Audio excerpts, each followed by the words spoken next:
So 401k, Uh-huh. I thought it meant you needed to save at least $401,000 Okay. before you can retire. Okay.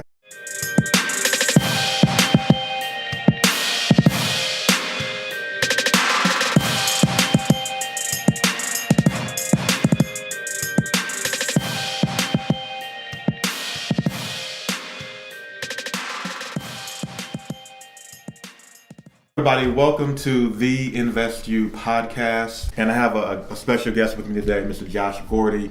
We're just gonna sit back and have a good time talking about something that he is passionate about, and that is money.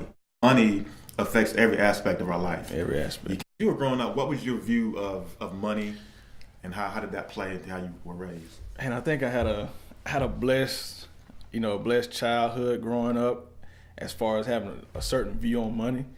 Because my granddad baled pine straw for a living, and all of the grandkids, that was pretty much our first job all the time. You wanted to go make some money, you went to the straw field. And work.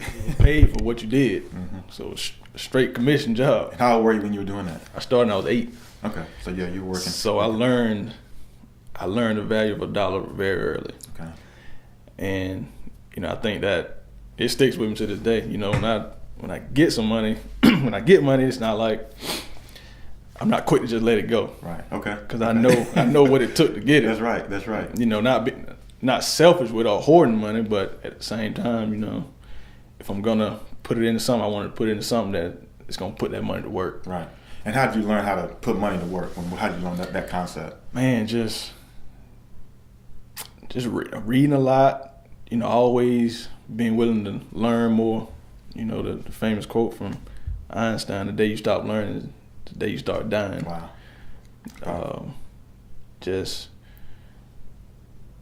And obviously when we get to it, but once I start making substantial amounts of money, I really needed to figure out, okay, now because you hear all the horror stories on guys getting that money and it's disappearing. And I tell a lot of people all the time, like, look, man, I dare you to go back to your 19, 20-year-old days. And for 17 weeks out of the year, you're getting checks for at least 25, 30,000. Like, what are you gonna do with it if you don't know the root of money? How it works and things of that nature. And I can remember a couple instances when I really told myself, look, like, whoa, I know the value of it, but now I really gotta see how I can preserve it, grow it, leave a legacy for my kids. Because Absolutely. I can remember talking to one of my sisters, and I was asking, I was like, what would it take for our mother to retire? Because she had worked, Walmart from the day I was born, well, the year I was born, 87. Till now. Yeah, well, she retired. Sorry if I get it wrong, Mama, but I think it was about Sorry about that. Do your best guess. I think she retired about 5 years ago from Walmart. About 5 years ago. Yeah. All right. Just put in the comment section if that's not right. Yeah. But I can remember asking, like, what would it take? And she was like, what? I don't know. And I think you can ask a lot of people that question, and I think they had that same response. Like, I don't know. Most people think it's an age. Right. That's right. They think when they get to 62, 59, that's it. No, that's not it. It's as Chris Hogan is another guy I listen to a lot. He does a Retire Inspired podcast. He's through the Dave Ramsey team. Okay. He always says retirement is not an age, it's a financial number. Wow. So think about it. Once you get to your number, if you can afford to retire early, then so be it. Find, then go find another passion that you're passionate about, and really dive into that. But that was one instance, and another thing, which is, just being transparent with everybody here, I didn't learn until probably after college what a 401k Hey, don't feel bad. meant. Can I tell you what I thought it meant? Please do. So 401k, I thought it meant you needed to save at least $401,000 before you can retire. Okay, that's logical. Yeah. Okay. I look back to this day, and I was thinking about it last night, like, I got to bring it up. Yeah. I was like, man, I was coming out of college. Didn't know, no idea what a 401k. Thought I did. So what is a 401k? Tell us now what you've learned that 401k actually is. So the number 401k is simply just the number in the tax code 401 subsection K. That's how I got the name. And it basically says that an employer can set aside, funds designated for the employee for retirement. Okay. And they're allowed to match. Obviously some people get matches. And I was blessed to be in one of the greatest companies when it comes to 401k matching. We actually will get matched 2 to 1. Oh, wow. Yeah. So, and I mean, that's kind of, yeah. Okay. Now, I'm going to hire 1,696 people a year. How many people? 1,696. Okay, so what company is this? What company is this? The NFL. Okay. Never mind. I'm not going there.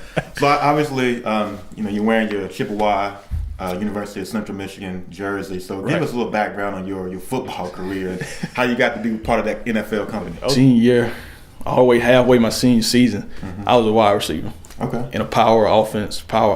Anybody watching knows that means it's smash mouth running football type team. So wide receiver was pretty much. So you're blocking a lot. Blocking a lot. Right. And a lot of colleges not giving out scholarships for just straight blocking receivers. Right. I got you. Okay. But midway through the season, we had a safety that got hurt, ankle injury. Just show you how things, work. I wasn't playing safety. I was actually a cornerback on defense, like a second, third string cornerback. Okay. And the coach was like, "Hey, man, we got to find somebody to, fill that void." And he was like, "Well, Gordy, he has." Now, one thing I always had was pretty good speed. So he's like, "Well, Gordy got some good speed. Maybe we should, try him out." And I always get chills, man, telling the story because at that moment when they asked me that, I was like, I never played safety before. Like, what if back in 2004, I guess it would, 2000, the calendar year 2004. Okay. I always tell myself, like, man, what if I would have stuck with that, saying like, I never played it, I don't want to try it, Yeah, and just not tried it at all. Not tried it at all. Wow. But I don't know, it's just something like, I never played it. I don't know what to do back there, but I tried. And long story short, man, got into it. I think I had about 7 games left my senior year. And this is your senior year? Senior year. Played wide receiver up to that point? Yeah, and actually the couple games before that transition was made, I wasn't even playing wide receiver. I was playing just straight special teams. Okay, just being fully honest, full disclosure. Yeah, because a lot of the coaches they'll tell you, I didn't have the greatest hands. So when the ball was thrown, a lot of times there was a lot of drops involved. But so I found myself on just playing special teams. Okay. I was actually, I love being a part of the team at that point. And I was already applying to schools. I was, accepted like Savannah State, Valdosta State. Okay. So I was ready to just go ahead and go to college route, straight college route. As a student, full-time student. Right. But then that happened and got that switch, man, 7 games, with like 6 interceptions, 2 for touch. I don't know, something clicked, man. It was amazing. And then once you get that confidence, you get into it, you're like, wow, man, like it's a good fit for me. Okay. And actually had a record set in the old Georgia Dome. It can never be broken because they tore the dome down. All-time record. It'll never be broken. No way you can break it. 100-yard interception return. Oh wow! In high school, and that's actually kind of what sealed my deal with getting a scholarship to Central Michigan. Okay. But yeah, man, it was definitely a blessing. Okay. So I went to Central Michigan, played 4 years, graduated, then signed a contract for an NFL team. Yep, and kind of back to Central Michigan. Another set of circumstances. Came in as a safety, like I said, college playing safety in high school. Came in as a safety. Redshirted my first year, which is pretty common. It gives you time to really adjust to the college. Explain what redshirting is. Some people may not. Sorry. So redshirting, a lot of times, guys coming straight out of high school into college. Some guys, they feel ready enough to play right away, but some guys need some development time. Okay. In which I look back, it was it was a great time. You learn the speed of the game. You learn how to juggle classes and sports, which is a full-time job in college. But it was definitely beneficial. Definitely beneficial. But after that season, we had some pretty good cornerbacks playing, and for whatever reason, they was upset. They was from Georgia too, I think. Yeah, they from Georgia. Okay. They all got upset and left. Okay. And so now we coming into spring and we don't have no corners. Wow, it's amazing. You know what I mean? So I'm playing safety, and they was like, "You want to try corner?" I said, "Why not?" Yeah, I'd already learned my lesson about doubting. I didn't even doubt that time. I was like, "Yeah, let's do it." And so moved to corner. Became a 4-year starter as a cornerback. Central Michigan, we went on to win 3 championships. Wow. Really put us on the map. During our time there, we had a great quarterback in Dan Lefevre. We had a wide receiver. You probably heard of him, Antonio Brown. Yeah, I heard of that one. You heard of him? You played with Antonio Brown? Yep. We played with him, man. That's cool. Yeah, the ultimate competitor. Probably one of the hardest working guys I've ever been around. You had to defend him in practice? Oh yeah, all the time. Yeah, we used to go at it, man. Practice, drills, agility drills. Awesome. It was awesome. But so he ended up 4-year starter, like I said, and getting to my senior year. After the senior year, we have a pro day. Okay. To explain what a pro day is, it's sort of like a mini combine. Most people know what the combine is. Mm-hmm. Guys go try out for NFL teams, such and such. And the reason, and we had a good quarterback and we had Antonio, so we drew in like 22 NFL teams to our pro day. Okay. So I'm like, man, I wasn't doubting I was going to participate anyway. I was like, man, this even affirms even more. I got to go out there and and at least work out for them. Oh, yeah. And dropped the 4.38 in the 40. 4.38. That means what's that? Okay. Because people don't. Everybody don't love football, love sport. But you're like 4.34. That's good though, by the way. Yeah. So one of the main drills we do to try for NFL is you run a 40-yard dash, see how fast you are, and you're running 40 yards, and they time you. And so my time came out to be a 4.38 seconds. That's fast. And so that turned a lot of heads. Mm-hmm. So Jacksonville Jaguars took a chance on me. Signed with Jacksonville. Oh, another story. The agent story. Okay. Most guys coming out of college, they got agents already lined up. Trying to get them. Right. You know what I mean? I didn't have an agent. Okay. I had to go find my own agent. Oh wow. Yeah. Just so happened my brother played college ball with him, Ronnie Mabra, and he was just starting out. Of course, it's my first year going in, so I was like, hey, if you want your first client, let's work it out. Let's do it, and we made it happen that first year. And it's funny.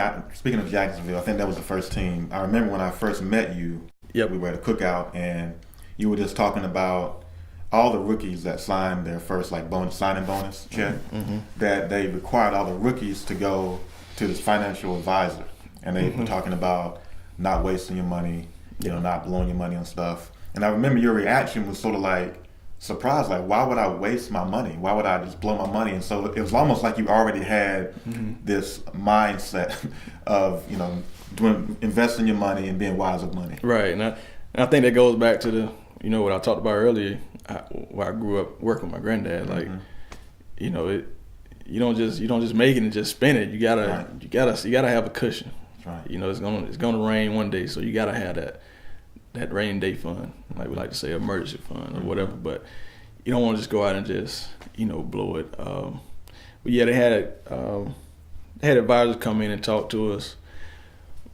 But I always say that I think they kind of missed. Sometimes they kind of missed the real issues. Mm-hmm. You can bring advisors in, but let's be honest. At the end of the day, advisors they want to invest your money for you. Right. I think you need to take a step back, have somebody come in and start teaching how to budget, how to set stuff aside, making intelligent purchases, and stuff of that nature, you know. And then we get to the investing, of course, but you got to get those fundamentals, those key foundational steps down.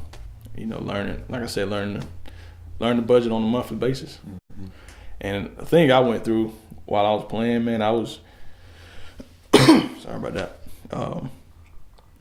I lived like I was living off of $60,000-$70,000 a year, and that worked out. Well, you weren't living off that. You weren't making that. You were making more than that. Right, and the rookie minimums. You can go and say it. Say it again. You can go in and say what the rookie minimum was. I'll tell you what the rookie minimum is today. Okay. This year, I think it was $450,000. $450,000. You were making somewhere around there, but living off like you were making $60,000. 60, 70, yeah. Okay. You know, and that, I'm like, I tell people like all the time, like they like, how do I, give me some tips on when I first start making them. I'm like, live like you're in college or something, but give yourself a little boost, a little raise. Okay. And right. Especially that first year, like you shouldn't be worried about going out, making fancy investments. Nah, you need to worry about getting your job done so you can make sure you back next year. That's what that's kind of the mantra I go with on that. And you played for 6 years, right? Played for 6 years. You were doing something right, because that's not, I heard the NFL stands for not for long. And so 6 years, I think, is above the average, right? The average, I think it got around 3.2. Okay. 3.2 years. But doubly, okay. Yeah. Even though at the time when I was, kind of pushed out of there, I was a little salty about it, but I always had to remind myself, like, hey, it was a blessing. 6 years in the NFL.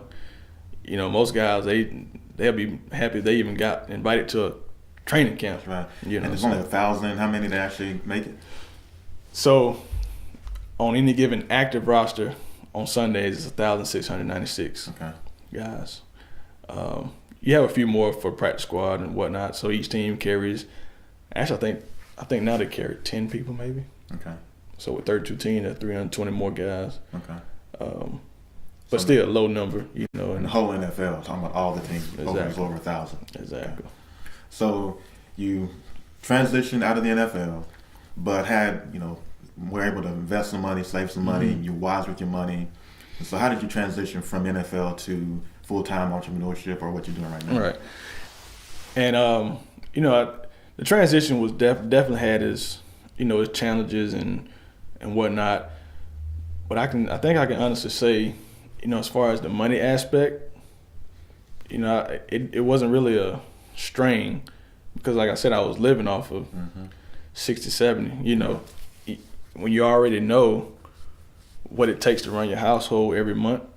I know my number. Right. We sit down every month, we budget out. So once you got that number, no need to panic. And it wasn't until I think my third year, it might have been fourth year, I told myself I wanted to get a property every year that I was planning, turn into a rental. Because with that, my first townhouse I bought at the bottom of the market. Kind of like, the Buffett thing, but I didn't know anything about it then, but I knew it was a good deal. And that townhouse now is appreciated, doubled its in value, but still, like, I have it as a rental. But I'm trying to think what I'm trying to say here. That was your first property that you bought. First one. You got it at a low price. Low price. Now it's doubled in value. Yeah. And so, but you could sell it and make even more, but you're. Yeah. Okay. My strategy, but my strategy is I buy and hold them. Okay. All right. You see a lot of people in the flip game. That's how everybody always asks me, "Are you flipping houses?" Like, nah, because when you think about it, you flip a house, you get you get a chunk of cash, but now you just sitting back at cash again. That's true. So now you still got to manage that cash. Right. Whereas I would rather, set up properties. I'm at 6 now. Okay. And so I know what I'm gonna make every single month. Okay. And you live below your means. And the definition of financial freedom is the income that's produced from your assets is greater than your living demand. Okay, there you go. And so you're saying as long as you have that, you have a budget, Yep. you know what that number is every month, no need to panic. you can move forward and continue to pursue other dreams and visions and things that you want to do. And it's such a chain reaction, man. It's once you're financially free, it's just such a chain reaction because now your day is freed up. So guess what I'm doing now in my free time? Reading more books. There you go. Listening to more podcasts like INvest.U. That's right. Being able to go out and just meet people. I see people doing stuff that in the real estate world I may want to try. I set up a meeting with them. I can go meet with them because I don't have to go to no job. There you go. And it's such a chain reaction. Well, let's talk about that for a second because I think when people hear I don't have a job, the panic button, people hit that panic button. But if you've been listening to what Josh has been saying, it's once you know your number, once you're living below your means, once you are financially free, you don't need a job. And I think that's something that for me, starting INvest.U and wanting to emphasize the power of investing in yourself and being free, you can invest more in yourself. So you don't necessarily have to have a job, you just have to have income. And so you have income through your investments, and it takes the whole concept of having a job to another level. And I think I was in the addiction field for a long time as a counselor, and I think the three most addictive things in the world: heroin, crack, and a steady paycheck. And once you kind of wean yourself off of that steady paycheck, you see the freedom of being able to manage your time. You can travel more, you can read more, and invest more in yourself and your education. But speaking of reading more, I remember a book you recommended years ago, the Millionaire Next Door. Oh man, you bring it up. No, see, I remember those things. So that book was crazy because they're talking about the philosophy of most millionaires. It's not what you would think. They live a humble lifestyle most of the time, not lavish. Right. And I think the number one vehicle purchased is a Ford F-150. Is that right? That's it. And what do you tell everybody? What do you drive? Put up in my F-150. And so you start, once you start reading these books and investing in yourself and your knowledge, you start applying it. You read that, they invest and they buy Ford F-150s because of the durability. It's an American-made car, and just being able to be cost efficient. You do it. You live what you're reading about, and you are able to model it in your life. And that's, I think, when transformation really comes, when you actually read it and then model it and live it out. What year was that? I don't remember the year. I don't even want to say what year it was. It was way back in the day. But I got the book, I read it, and so it was a great tool for me as I'm thinking about being an entrepreneur. As I was thinking about it at that time and investing in myself and building my own business and my own brand. So I appreciate the recommendation. And any other books you can recommend? Rich Dad, Poor Dad. Yep, got that one, read that one. So he had another one he came out with, Cash Flow Quadrant. Cash Flow Quadrant, yes sir. It's a classic. I just read one. Just finished it last week. It's not a well-known book yet, but it should be. And and I always say I want to write a book, but I read this book. I was like, man, this is. That's what you took. You would have written that book. That's the book I would have written. Right. It's called Set for Life. Okay. And it's pretty much talking about, again, going back to being financially free, and how do you get there? It doesn't have to be through rental properties. They're just the route I chose, and that's the route he chose as well. But it talked on that a lot. The Richest Man in Babylon. That was a good one. Tough read, because kind of written in olden language, but still great principle that lives today, but was written years ago. Man. And we talked about Thou Shalt Prosper. Thou Shalt Prosper. I haven't read it yet now, but it is on my list. It's coming up soon. And so all these books we're talking about are just self-education. Because I know for me growing up, my view of money was that it's evil, that people who have a lot of money are greedy and selfish. But now my whole vision has changed, and it really began to change when I branched out on my own and started my own business and had to really think about money differently. Right. And so one thing that I'm doing now with my kids is something that I didn't have when I was growing up. I knew how to give money, I knew how to pay my tithes and offerings, and I knew how to save money, the rainy day fund, and I knew how to spend money. That was modeled very well, but I didn't know how to invest money. And so I have something that I do with them. I call it GISS, GISS. And I've seen it before other places, but It's giving, investing, saving, and spending. So whenever they get an allowance or money for birthday or Christmas, they know to give, and we have ways they can give, invest, save, and spend. But talk about the whole investing versus saving, because I don't think people really understand the difference between investing and saving. Mm-hmm. So I think most people, the majority of people know what saving is. You just getting money, just holding on to it, putting it in a bank account. Mm-hmm. You know, they got songs about it. I got M's in my bank account, which, really not I don't think it ain't a good thing because it's just sitting there. Right. You're not making any money off of it. And honestly, over the years, you're actually going to lose money on that money. Talk about why that is. Good point. Yep, because the banks, they got to make their money some kind of way. They're not going to pay you out so much that they losing money. You only get paid a fraction of a percent on your money, whereas inflation is rising at 3% a year. Mm-hmm. And so if your money's not keeping up with inflation, you're actually losing. Right. So that's where you take a step further and you get into investing. Investing, that's where you want to put it into mutual funds, say for instance, your 401ks at work, different retirement plans, Roth IRAs, real estate. You want to put it in something where your money is not going to grow and it's going to outpace inflation. Mm-hmm. And that's how people start the trend of generational wealth. Mm. You get it going now, and the eighth one in the world kicks in, compound interest. Oh boy! And if you don't know what compound interest is, it's that old example which you did in school. They ask you, would you take a penny? Would you take a penny that I doubled every day, or do you want $100,000 cash? People pick $100,000 cash. Yeah, that. Of course. But then you look at it and you do actually do the math on the penny that's doubling every day. Just in 31 days, that's $10 million. Mm. Now that's an extreme example, but at the same time, it shows you how stuff compounds. Again, we was talking about all that knowledge, when you're financially free that you can pick up in your spare time, guess what you're doing? You're compounding. Mm. You're compounding knowledge. Wow. I'm reading today, I'm getting this stuff. Bam, I'm learning this. Now I got time, I can learn something else, Mm. And on that, let me say this. On that, the key I think to that is of a 50-50 rule is I'm going to learn 50% and then I'm going to act 50%.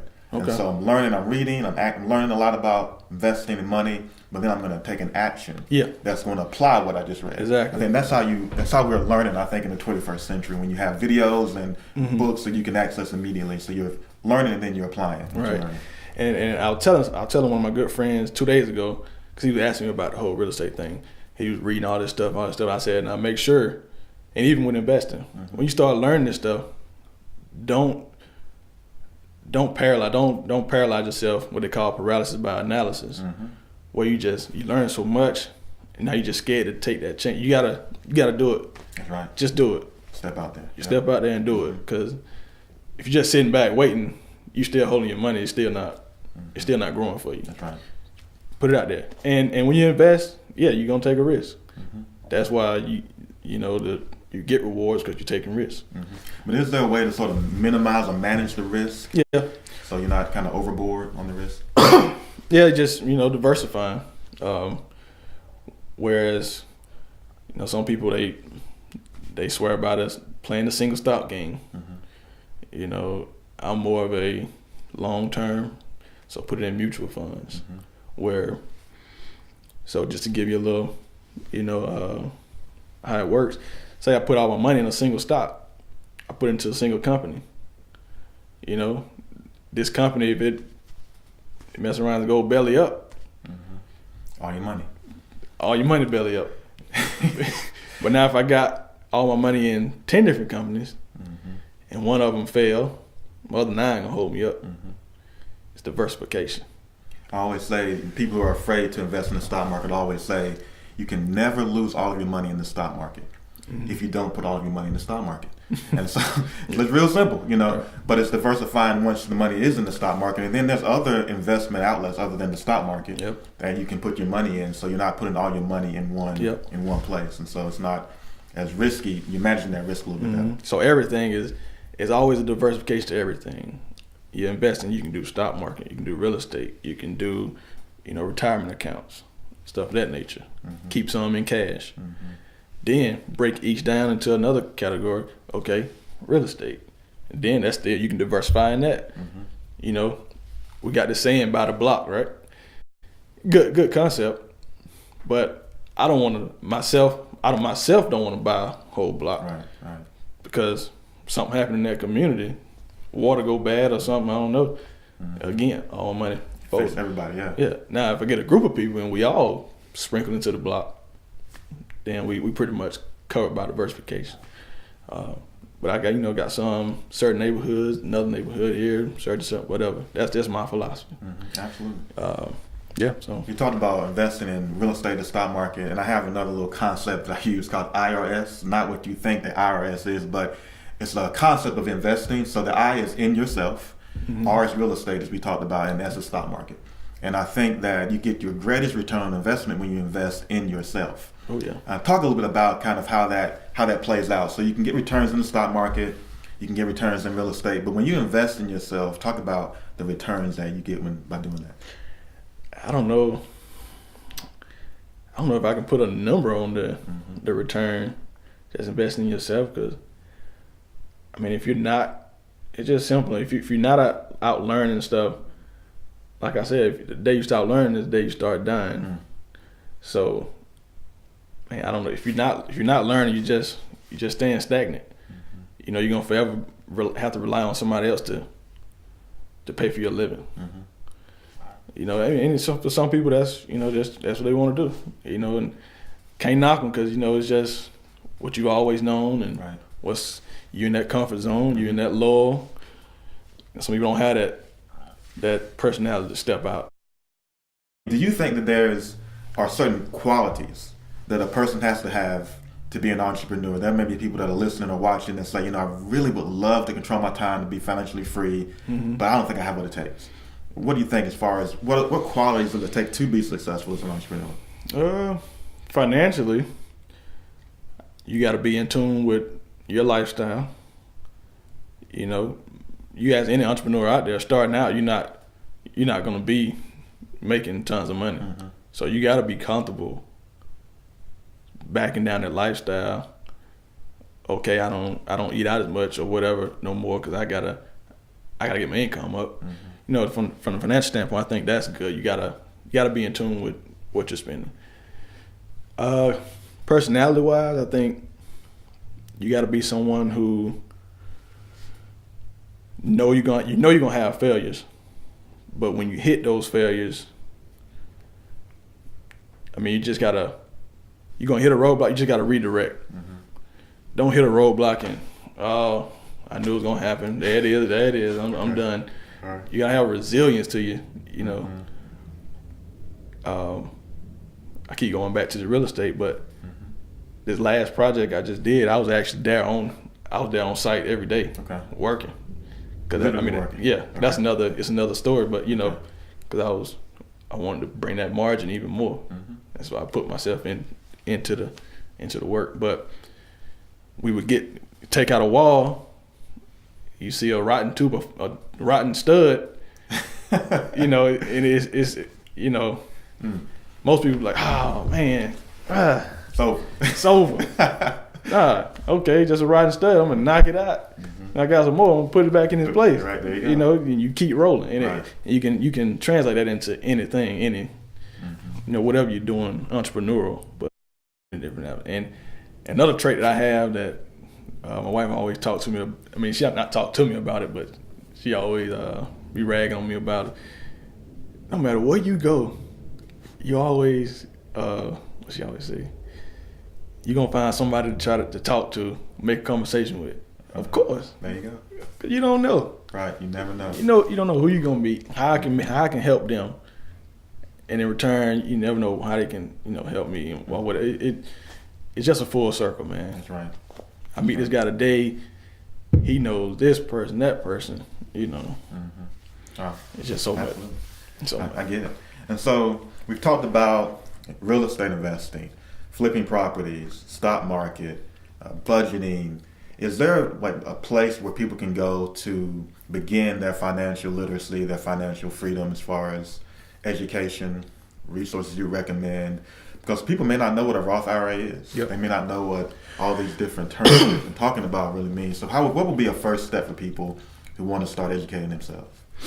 I would throw out the one that the guy I started listening to that really got me into this world of personal finance, and that's Dave Ramsey. Mm-hmm. You know, he brings it's just a no nonsense approach. It's easy. Well, the concept is easy, but now actually executing it can be difficult. Because I mean, you going from living a certain lifestyle to now you got to scrunch everything down to draw that extra cash out to get rid of those debts. Mm-hmm.